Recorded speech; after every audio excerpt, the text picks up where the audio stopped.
What if Daniel had recoiled from the open window? What if the bravest man in Babylon had chosen safety over prayer? But what if? What if he had chosen wisdom instead of faith, strategy instead of witness, survival instead of sacrifice? What if he had looked out the window and thought, I don't need to prove anything, God knows my heart, this is pride, not faith? He would have lived longer, more years of comfort, security, and diminishing political relevance. He would have died old, in bed, surrounded by, well, probably nobody, because heroes who do nothing heroic don't usually have crowds crying at their funeral. He would have been completely forgotten, like those kings of Israel that the Bible mentions in half a sentence. And so reigned for X years and did what was evil in the sight of the Lord, and you don't even remember his name because there's no story.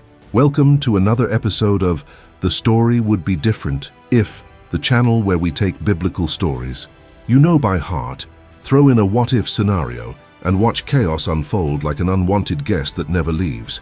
Today we delve into the most tense moment in Daniel's life and ask, what if he had made the smart choice? What if he had closed the window? Babylon, 539 BC. The most powerful empire in the world has just changed hands.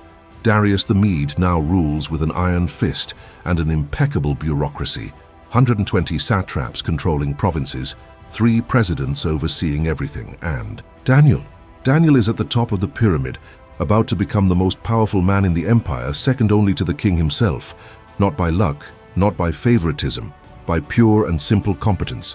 The guy was so absurdly good at what he did that the other politicians looked at him and felt that mixture of envy and existential despair, because while they plotted, stole, and played the dirty game of politics, Daniel simply worked well. And that, my friends, was unbearable. So they did what any desperate politician would do. They tried to find dirt. They scoured contracts, audited accounts, investigated relatives, checked even grocery receipts. The result? Nothing. Zero. Zilch. The man was as clean as a newborn. That's when the real desperation set in. Because how do you bring down someone who has no skeletons in their closet? Simple. You turn their virtue into a crime. The conspirators knew exactly where to attack. Daniel's faith. The man prayed 3 times a day, window open, facing Jerusalem every single day without fail for decades. He was like that uncle of yours who never misses the 8 o'clock news, except here we're talking about talking to God, not Walter Cronkite. So they went to Darius with a brilliant idea. Your Majesty, how about a decree prohibiting any petition to God or man for 30 days except to you, whoever disobeys? Lion's den, no appeal, and Darius, inflated by ego and cheap flattery, signed it. Law of the Medes and Persians, irrevocable, sealed, ready to ruin lives. Daniel received the news. He read the decree. He perfectly understood the trap. And here, my friends, we arrive at the crossroads of the story. Daniel had options. He could pray silently, in his closed room, curtains drawn. He could take 30 days off. After all, God would understand, right? It was a matter of survival, strategy, common sense. He could be discreet, intelligent, political. He could retreat. But what if he had done exactly that? What if Daniel, the Iron Man, had looked at that open window and thought, not today, Lord. Today I need to be smart. The window slams shut with a dry crack. The curtains are drawn. Daniel kneels in the darkest corner of the room, whispering prayers so softly that even he can't hear them properly. Outside, the conspirators wait. First day, nothing. Second day, nothing. Third day, they begin to doubt. Did he find out? Did someone warn him? A week passes. 2. Daniel continues working, efficient as always, but different. There's something in his eyes. A shadow, a weight, something that wasn't there before. The conspirators are desperate. The plan was perfect. How do you set a trap for someone who simply doesn't fall for it? They need proof to be caught red-handed, something. But Daniel is careful now, calculating, strategic. He's learned to play their game. And that, ironically, makes him exactly like them. 23 days later, the decree expires. Daniel survived. He is safe, whole, alive. He won, right? Right? If you want to discover how a victory can be the greatest defeat of all, subscribe to the channel now, because this story goes to places you're not expecting. The news spreads through the palace like wildfire. Daniel hadn't fallen into the trap. The man was untouchable, irrevocable, a problem the law couldn't solve. The conspirators retreat into the shadows, bitter and defeated. Darius breathes a sigh of relief. He liked Daniel, trusted him, and the idea of throwing him to the lions was never exactly appealing. Everyone moves on, life goes on. Daniel continues presiding, managing, being impeccable, but something changed. There's a tension in the air, a crack too thin to see, but deep enough to feel. Daniel still works perfectly, still delivers results, is still the best at what he does, but that unwavering resolve that made him a rock, that absolute certainty that radiated from every decision, it's gone. Not all at once, not with a bang. It was like sand slipping through your fingers. You only realize it when you've already lost too much. The other leaders notice. They begin to test limits, push boundaries, see how far they can go. A questioned decision here, an ignored order there. Nothing big, nothing obvious, just small signs that Daniel's authority is no longer absolute. And when you govern through respect, admiration, moral force, small cracks turn into craters very quickly. But the worst doesn't happen in the palace.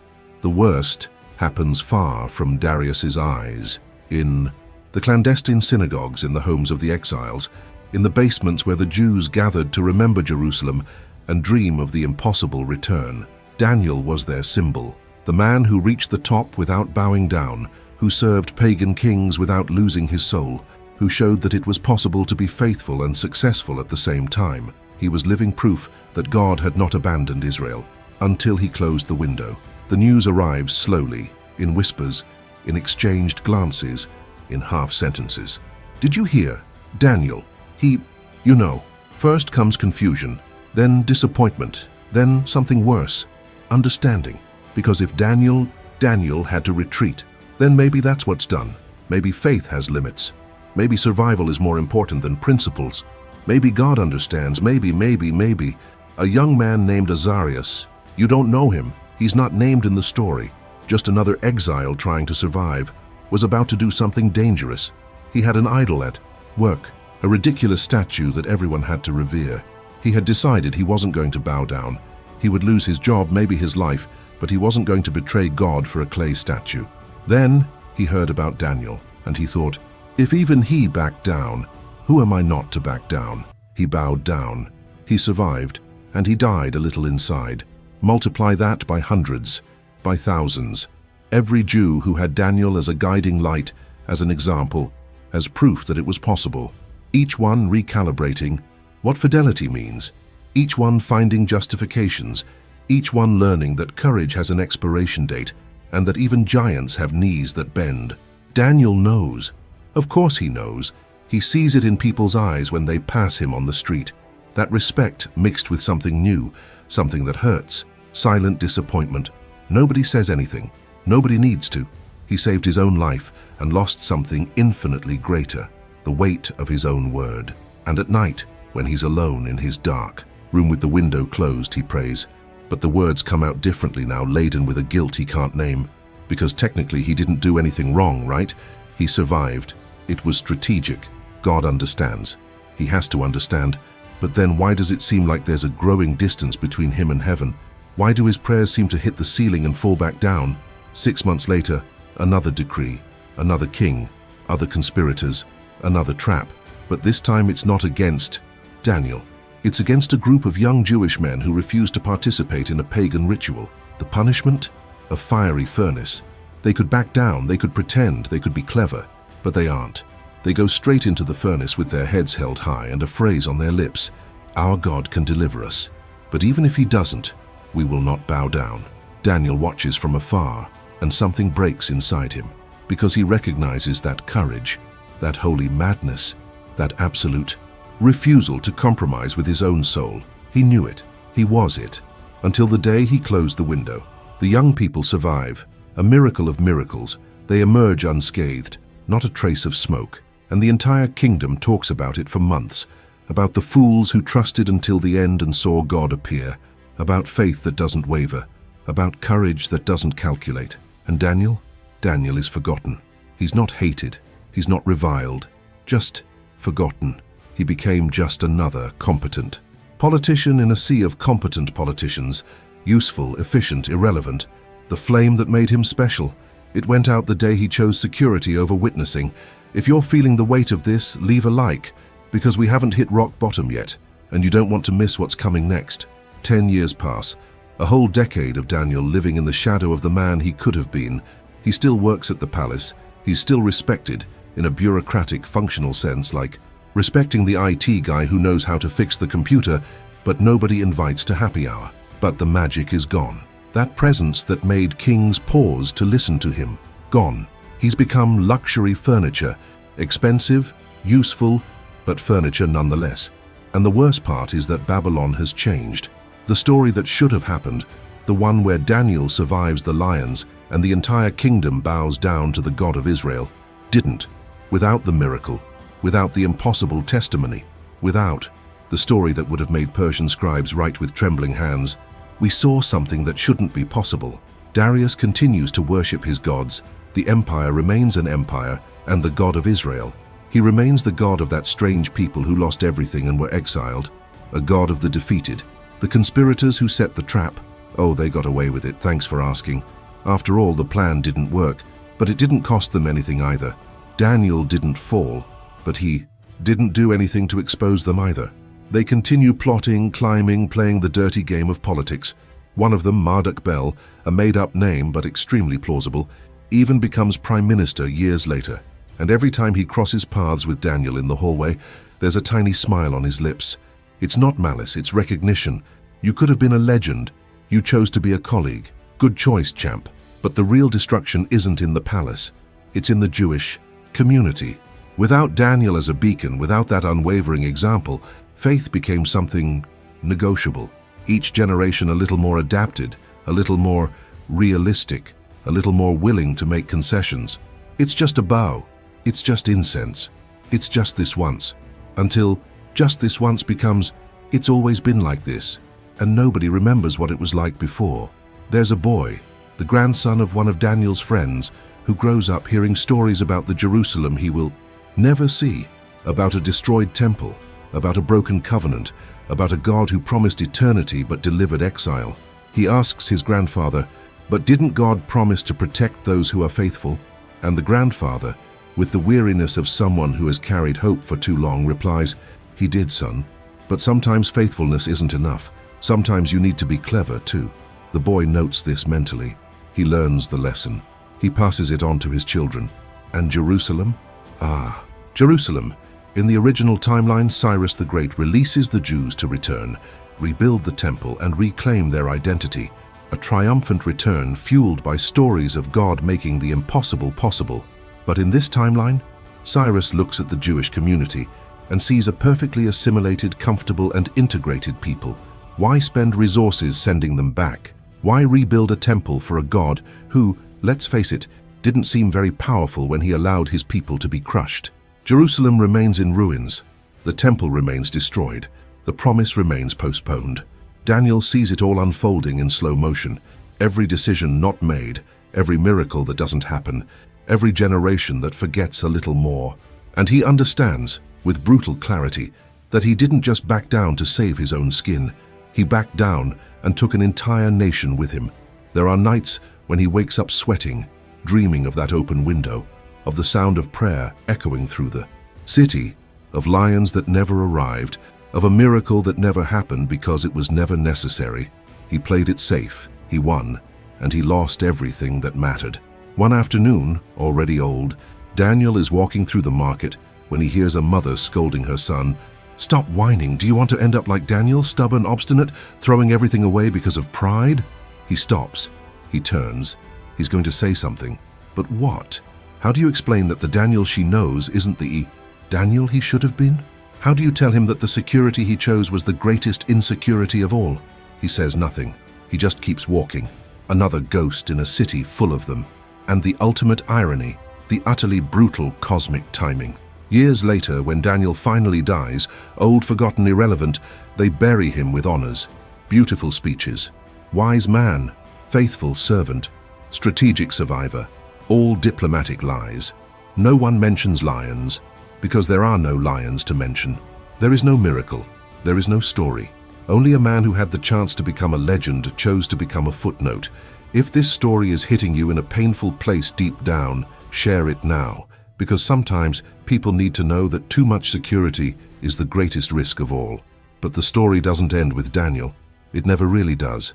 Because choices like that echo, they reverberate, they create waves that cross generations like ghosts carrying messages that nobody wants to hear. 100 years after Daniel's forgotten funeral, a minor prophet, the kind nobody reads because the book is 4 pages long and sounds like a sermon your uncle would give at Sunday lunch, writes something disturbing. He speaks of a generation that has lost courage, that bargains with God as if faith were a business transaction, that prays but doesn't take risks, that sings but doesn't believe. And in the middle of the text, there is a line, a single line that the scribes copy without fully understanding. They closed the windows and waited for God to understand. Nobody knows where the phrase came from. It becomes a proverb, a saying, that thing everyone repeats but nobody really explains. Like, if you don't have a dog, you hunt with a cat. You use it, it works. But if you stop to think about it for 3 seconds, it makes absolutely no sense. But this one does. It makes perfect sense. It's about all the times you had the chance to be brave and chose to be clever. All the times you calculated risk when you should have calculated purpose. All the times you closed the window thinking you were being wise when in reality you were being cowardly. And here, at the end of this utterly depressing journey through the darkest alternate reality we've ever explored, we arrive at the part that truly hurts. Daniel had no way of knowing. He didn't have a time machine. He didn't have a prophet whispering future consequences in his ear. He was just trying to survive another day, to be reasonable in an insane world, to use his head in a situation where courage seemed like suicide. How can you blame someone for that? How can you look at a man who served faithfully for decades and say, you should have died? You don't blame them. That would be cruel, unfair, inhumane. But you understand, and this understanding is heavier than any guilt, that there are moments in life that aren't about you. They're about what you represent, about those watching from afar, using you as a measure of what's possible, about the weight of being a witness, about the burden of being an example, about the brutal responsibility of carrying the hope of others on your shoulders without even knowing it's there. Daniel wasn't just Daniel. He was the guy who showed that it was possible to be upright in a corrupt system, possible to maintain faith in a pagan empire, possible to reach the top without selling your soul along the way. He was living proof, breathing, walking the streets of Babylon, that God had not abandoned Israel. And when he retreated, when he closed that damned window, he didn't retreat alone. He took with him all those who depended on him to know that it was still possible to be courageous in a world that punishes courage with sharp teeth. There's a modern psychological theory called the witness effect, the idea that people make decisions based on what they see others doing. If no one acts, no one acts. If someone acts, others follow. Daniel was the someone who acts for an entire nation until the day he wasn't anymore. In the real timeline, the one you know because you read it, heard it in Sunday school, saw it in an animated movie with overly cute lions, Daniel goes to the window. He opens it without hesitation. He kneels with the unwavering determination of someone who made the decision long before the problem arose. He prays loudly, clearly, defiantly, as if to say, "Can you hear me? Great." That was exactly the plan. The conspirators. Catch him red-handed, obviously, because it was literally impossible not to. Darius tries everything to save him. He spends the entire night awake, looking for legal loopholes, consulting lawyers, desperate not to execute the only honest man in the empire. But the law is irrevocable. The law of the Medes and Persians, signed, sealed, delivered. Daniel goes to the lion's den. The lions are hungry. Not surprisingly, the guards made sure of that. And then the impossible happens. The lions don't touch him. They just stand there, staring, confused, as if they see something we can't see. Darius runs early in the morning, shouting Daniel's name with the desperation of someone already mentally preparing a funeral oration, and Daniel answers, alive, whole, not a scratch. The king decrees praise to the God of Israel. The entire empire finds out. The story becomes legend, the legend becomes scripture, and scripture crosses 3,000 years, reaching you now, watching it on screen, feeling that strange shiver of someone who recognizes true courage when they see it. But what if? What if he had chosen wisdom instead of faith, strategy instead of witness, survival instead of sacrifice? What if he had looked out the window and thought, I don't need to prove anything, God knows my heart, this is pride, not faith? He would have lived longer. More years of comfort, security, and diminishing political relevance.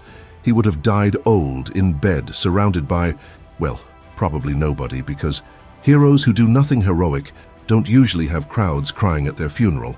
He would have been completely forgotten, like those kings of Israel that the Bible mentions in half a sentence.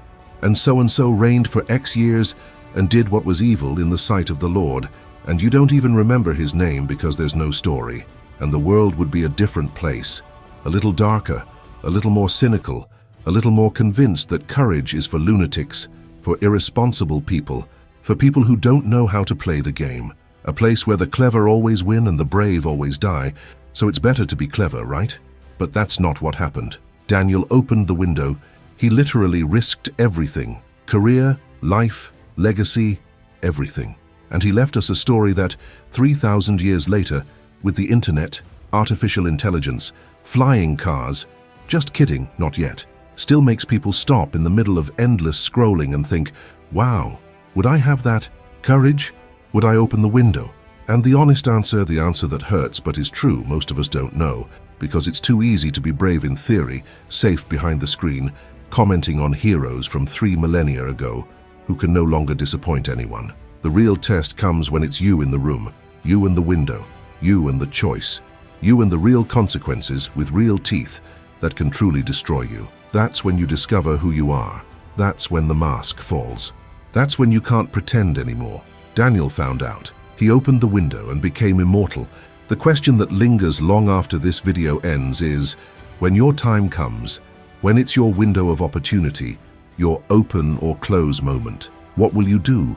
Will you calculate the odds, weigh the risks, be reasonable, strategic, clever? Or will you do that absolutely insane thing of trusting that some things are more important than surviving? Because ultimately, this story was never about lions.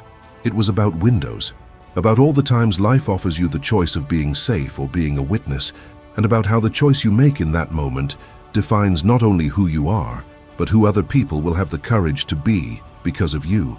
So comment below honestly, would you open the window? And if this video moved you in any way, if it triggered that sacred discomfort that makes you rethink your choices, subscribe to this channel now, because every week we take stories you know by heart and ask the question no one wants to hear, but that everyone deep down needs to answer. The story would be different if, where what if becomes a mirror and you can't look away,